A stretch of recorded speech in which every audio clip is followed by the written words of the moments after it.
Hola amigos, ¿qué tal? Buenos días, ¿cómo lo lleváis? Bueno, vamos a hablar de un tema pues que veo que no se habla mucho y que creo que es muy importante pues a la hora de mantener los discos en nuestro acuario.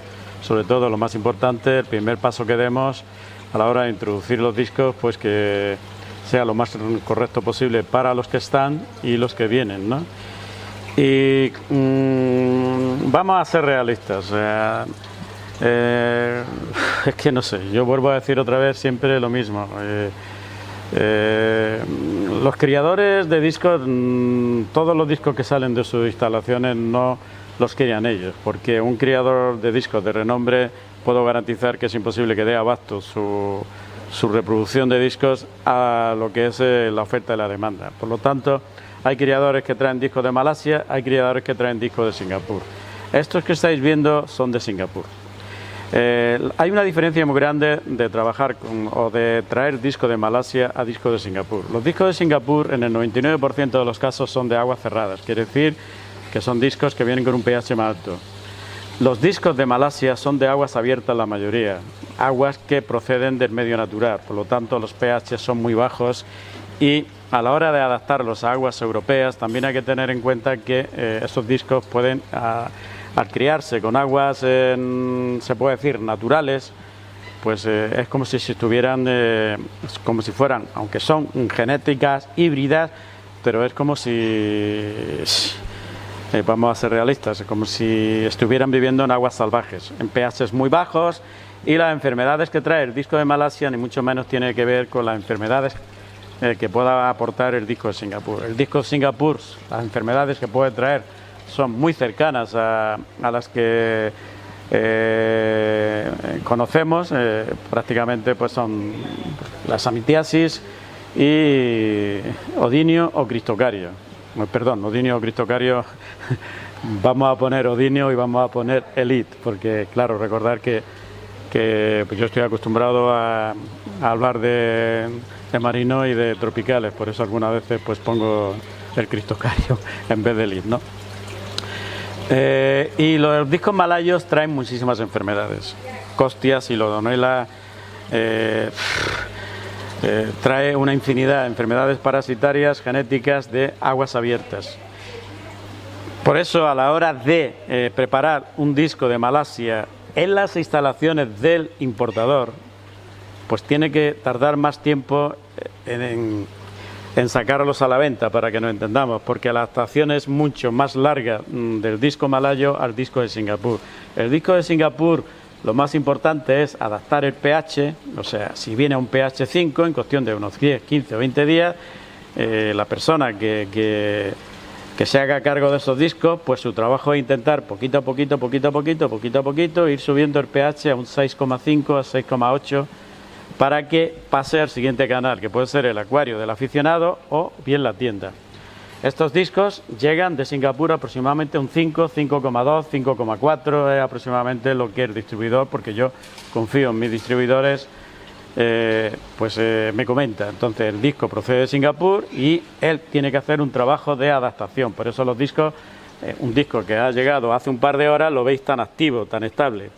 ¿Por qué? Porque ya está adaptado a un pH 6,5, 6,8. Y las enfermedades que pueda traer, pues prácticamente son las mismas que las enfermedades que nos podemos encontrar en el disco europeo. Por lo tanto, no nos preocupa el Silodonela, porque es muy delicado a la hora de ser un parásito muy complejo, muy delicado, y es una incubación muy salvaje. Se puede decir muy parecido al odinio, pero deja como unas manchas marroncitas, como si fuera un haba, ¿no? Y es muy grave. Por eso yo jamás en la vida traigo discos de Malasia, porque aparte de, aunque vengan adaptados a un pH 6, 6,5, nunca se deben de meter directamente a un acuario al acuario principal, sino se deben de pasar a un acuario de cuarentena, tenerlos allí un par de meses o 3 y prepararlos para llevarlos a ese acuario que van a vivir definitivamente. Es muy importante que tengáis en cuenta que dependiendo de la procedencia del disco hay que darle un trato o hay que darle otro. Estamos hablando más en el tiempo y en la adaptación. Los discos de Singapur, la verdad es que, vamos a ser realistas, Singapur tiene un poder adquisitivo altísimo y tiene unas instalaciones, que yo sepa, tiene unas instalaciones increíbles y prácticamente se puede decir que son los más profesionales que existen actualmente a la hora de manipular los peces. A nivel general, da igual que sea una especie, sea otra, pero bueno, los discos de Singapur, como pasa como los de Aulonokara, que proceden de Singapur, son espectaculares, la verdad son increíbles. Y la mayoría de los criadores europeos traen discos de Singapur, pero traen mucho más de Malasia, porque el disco de Malasia es mucho más económico que el disco de Singapur. Por eso, pues ahí tenéis que tener cuidado, porque muchos de los discos que estáis comprando, pues es una procedencia que, aunque los criadores hacen un trabajo increíblemente bueno, porque son profesionales, sobre todo los que tienen renombre, también tenéis que tener en cuenta que vamos a ser realistas, y eso lo pueden decir ellos, que la mayoría de los discos que ellos ponen a la venta, sobre todo parejas seleccionadas en situs, ponen a la venta, pues proceden de Malasia.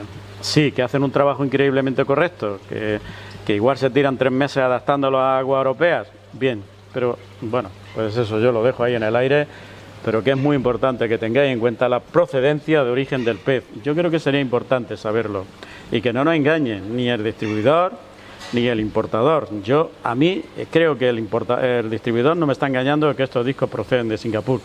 Yo he tenido discos de Malasia y he tenido problemas graves, muy graves, de enfermedades que estos discos no traen. Por lo tanto, considero que estos discos no nos está engañando el distribuidor, y estos discos proceden de Singapur. Si yo me encontrara el costia en estos discos, o problemas de parásito branquial nada más que llegar, pues casi te diría perfectamente que esos discos proceden de Malasia, eso casi seguro. Este detalle se nos pasa por alto, por ver que hace pues que tengamos una garantía de que cuando adquirimos los peces, pues a la hora de entrar a nuestro acuario tienen menos problemas. Saber y tener en cuenta en qué pH llegan, que es lo más importante. Y si llegan a un pH bajo, pues tenéis que tener en cuenta que la adaptación tiene que ser muy lenta, o bien preparar un acuario aparte con un pH un poquitín más de acorde al que traen las bolsas, porque si no os podéis encontrar que a los 2 o 3 días tenéis el disco parado, y lo más seguro al 4º, 5º o 6º día tenéis el disco con esa mitad. Por eso es muy importante que a la hora de meter los discos en un acuario, el pH sea muy cercano al que tenéis, porque quereros que si fuera de otra manera, a buen seguro vais a tener problemas a corto plazo en los discos. No podemos hacer un cambio brusco de pH, porque es terrible para ellos. Por eso estos discos que han llegado hoy, pues están reaccionando como si llevaran aquí 15 o 20 días, como comento en el vídeo que se ha subido a Mundi Aquarium Center, ¿no? Yo pues tengo un proveedor que lo que le digo pues es esto, que tenga en cuenta ese detalle, que no podemos permitirnos pues que lleguen los discos con un pH tan bajo, porque a mí me puede costar que los meto en acuarios grandes, me puede costar que pues eso, pues que tenga que poner en tratamiento el acuario 15 o 20 días y adaptarlo a un pH pues que esté de acorde con lo que realmente va a recibir cuando el aficionado se lo lleve. Bueno, pues nada, chicos, yo creo que se ha quedado así un poquitín claro que es muy importante saber la procedencia del pez, porque no es igual tener un disco de procedencia malayo, procedencia Singapur, o bien pues de un criadero europeo, o bien pues ya de procedencia europea, adaptados a aguas europeas, y no meterlo directamente tal cual llegan de Singapur o de Malasia directamente a un acuario de aficionado, porque eso puede ser terrible. Pues nada, chicos, buenos días a todos.